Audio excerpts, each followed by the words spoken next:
को एक सिख कहता था कि लुगत काफी है और किसी चीज की जरूरत नहीं। वो इंग्लिस्तान चला गया अंग्रेजों के मुल्क में, तो लुगत की किताब साथ ले गया अंग्रेजी की। तो सबसे पहले भूख लगी, खाना खाना था, तो होटल में गया।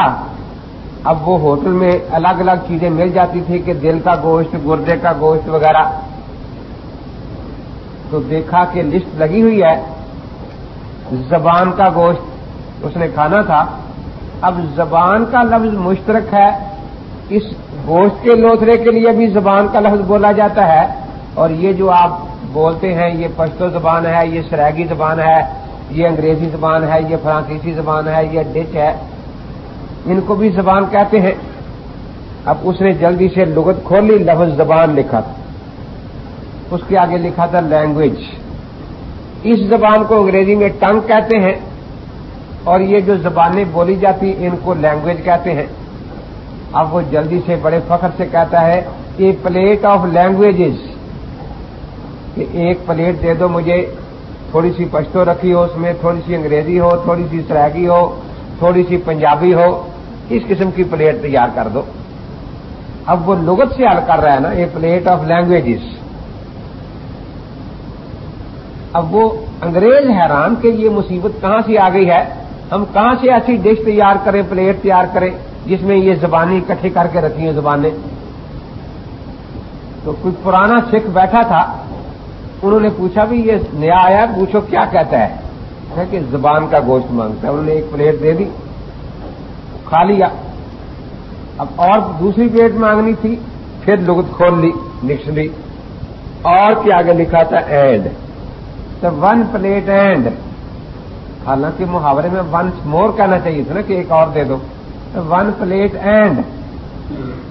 अब वो अंग्रेज अपनी जगह परेशान है कि ये बला आ कहां से गई है, और वो अपनी जगह खुश है कि मैं इतना बड़ा अंग्रेजी दान हो गया हूं कि मेरी बात के लिए अंग्रेजों को भी तर्जमान की जरूरत पड़ती है, और वो दूसरे से पूछते हैं।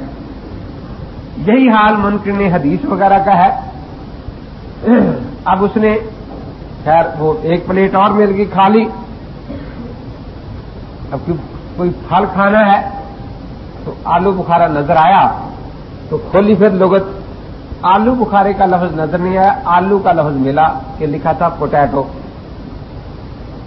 और उधर से बुखार का लफ्ज निकाल लिया, फीवर। अब बुखारा बनाना था तो ए साथ लगा लिया, ए प्लेट ऑफ पोटैटो फीवरा, ए प्लेट ऑफ पोटैटो फीवरा। अब उन अंग्रेजों के फरिश्तों को भी पता नहीं था कि ये क्या चीज है पोटैटो फीवरा। अब वो परेशान है कि ये सिख खा कहां से गया है, और सिख खुश है कि देखो मैं कितना बड़ा अरबी दान हो गया हूं, मैं अंग्रेजी दान, कि अंग्रेजों को भी भागना पड़ता है कि भी जरा समझाओ क्या कहता है तर्जमा करके। यही हाल मुनकिरीन हदीस वगैरह का है, गैर मुकल्लिदीन का है। आज कुरान और हदीस सिखों के पल्ले पड़ गया हुआ है जाकर।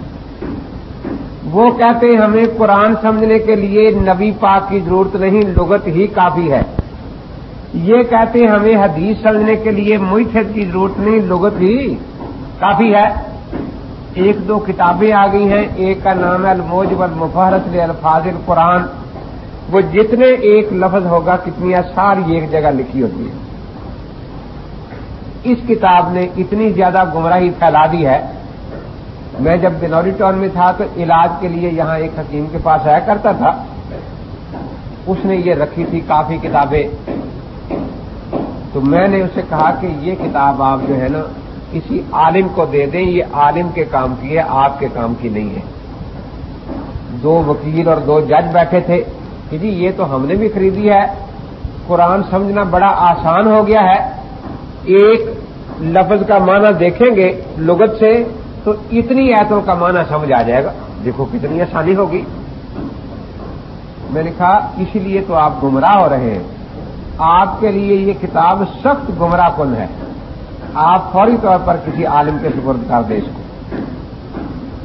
अब वो मुझसे लड़ पड़े कि कुरान भी गुमराह करता है। मैंने कहा हाँ, कुरान से बड़ी दुनिया गुमराह हो जाती है।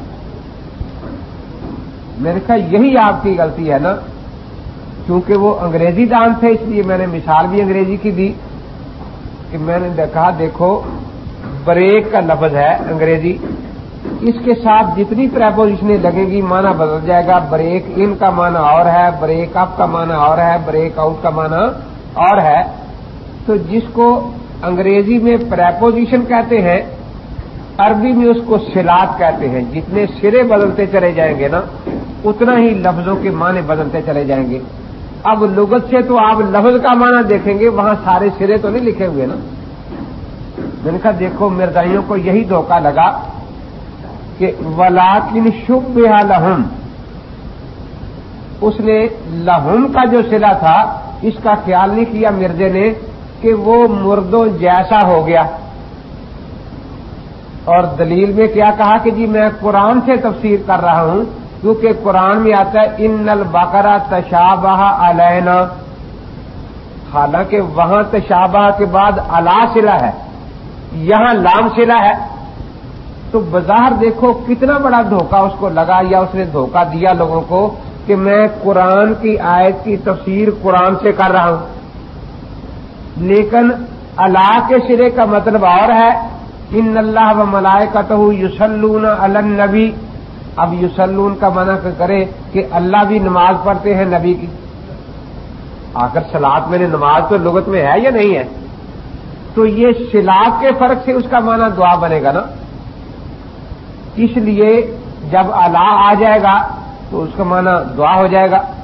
تو اس طرح صلاۃ کے بدلنے سے الفاظ کے معنی بدلتے چلے جاتے ہیں، اور ہر زبان میں یہ ہوتا ہے. جب میں نے ان کو یہ مثال دی، ایک دو اور ایسی مثالیں سنائیں، تو پھر وہ حیران ہوئے کہ واقعتاً ہم تو ایک بڑی غلطی میں مبتلا ہیں، اور ہم سمجھتے ہیں کہ علماء کی ضرورت نہیں، گھر بیٹھے ہی قرآن پڑھا جا سکتا ہے. میں نے کہا اگر صرف لغت سے قرآن پاک کا حل ہو جاتا تو اللہ تعالیٰ کو پورے 23 سال پیغمبر پاک کو دنیا میں رکھنے کی ضرورت نہیں تھی. ایک دفعہ قرآن پاک بھیج دیتے، اس کے بعد لوگ لغت دیکھتے رہتے، حل کرتے رہتے. اللہ کے پیغمبر پاک یہاں اسی لیے رہے تاکہ اس کی مکمل تشریح کر دیں اور اس کو سمجھا دیں. تو اس لیے یہ لوگ جو ہیں یہ کہتے ہیں لغت کافی ہے، اس سکھ کی طرح